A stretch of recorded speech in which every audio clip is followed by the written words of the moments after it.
Est-ce que tu peux te présenter brièvement et nous expliquer ce qui t'est arrivé sur le plan médical? Je m'appelle Nathalie, j'ai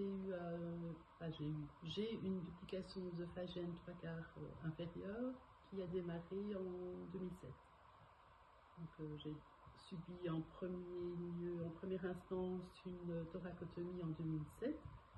Et puis après, j'ai eu un répit pendant 4-5 ans. Et là, j'ai bifurqué sur les endoscopies où j'ai été traitée à plusieurs reprises par le professeur Jacques Devière. À quel moment as-tu compris que ta situation nécessitait autre chose qu'une prise en charge classique? Ou plutôt comment? En fait, moi personnellement, je ne l'ai pas vraiment ressenti. On était parti sur toute autre chose et c'est en essayant de soigner pourquoi j'étais de base allée à l'hôpital, on s'est rendu compte en fait que j'avais cette duplication. C'est les médecins qui se sont rendus compte suite à un scanner complet de mon corps qu'on a décelé cette duplication. Qu'est-ce qui a changé pour toi quand la Fondation Michel Kremer et les équipes de recherche ont été impliquées?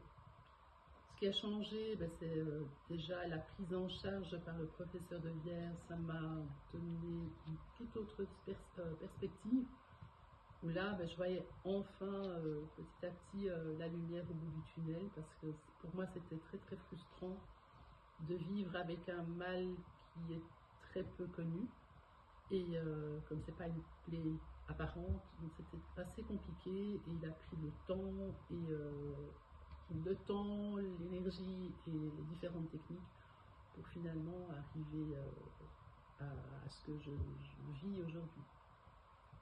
Aujourd'hui, où est-ce que tu en es médicalement et qu'est-ce que cette stabilisation représente pour toi et tes proches? Je suis maintenant uniquement sous Nexium. Tous les jours, j'ai commencé avec 120 mg par jour. Là, des fois, je peux maintenant me permettre quand même de prendre que 40 mg. Et là, je le vis en fait, je revis. C'est même pas que je vis, je revis. C'est vraiment, c'est le jour et la nuit en fait. Je me sens bien, je peux remanger comme tout le monde.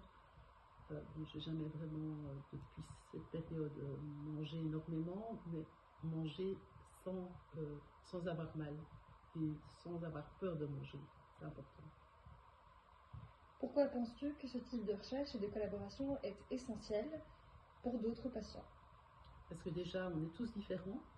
On peut avoir différents symptômes. Donc on peut avoir par exemple sur 100 patients qui ont la même maladie, le même problème, avec des symptômes complètement différents et les réactions différentes. Et je pense que le fait justement d'avoir cette collaboration, ça va permettre d'aller de l'avant et de voir un petit peu, d'avoir un avenir beaucoup plus positif. Si tu avais un message à adresser aux personnes qui soutiennent la Fondation, qu'est-ce que tu leur dirais, Nathalie? Merci.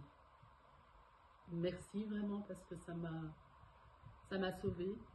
Je ne serais peut-être pas ici devant vous aujourd'hui si je n'avais pas eu l'opportunité de pouvoir faire partie de ce projet. Et merci surtout aussi à Jacques Devière qui m'a sauvée en fait. Et à la Fondation Kremer également.